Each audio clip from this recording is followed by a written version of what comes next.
Welcome back guys. Ito ang first impression ng Molten GQ7X.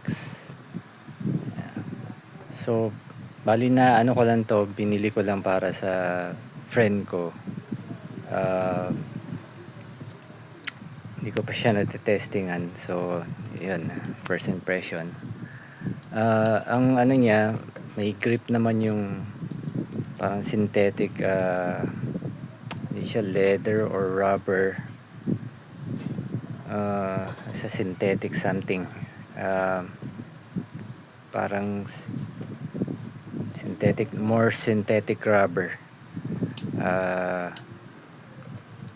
Ang ano,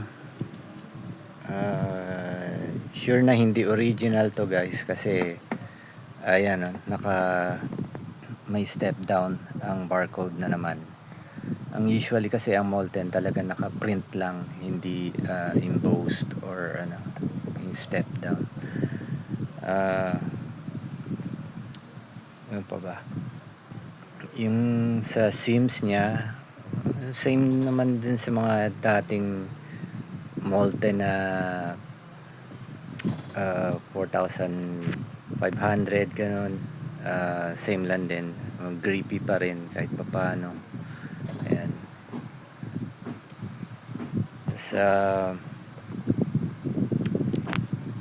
Tapos yun sa size niya guys, 29.3 siya. So maliit ng 0.2 sa standard, pero sabi nila ito na raw yung standard size, pero sadly hindi. Saka siya ay sa weight naman ay nasa 570. So wala siya sa standard din, mga 14 grams lighter siya na para umabot sa maging standard. 584 ang usual yung range pataas. Wag lang aabot ng 6 626. Yan, yun na yung oversize.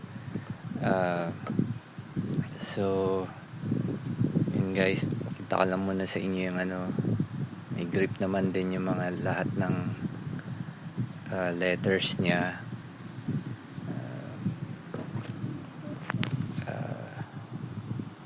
So yun lang yung hindi siya ganong official guys, pero may grip kahit papano. Ayan left pa yung gamit ko, pero parang hindi tatagal pag I mean sa grip hindi tatagal pag nadumihan na to. As usual, okay siya pag bago or indoor court, yan. Pero sa wala, pag napawisan or dudulas na to. So yun guys,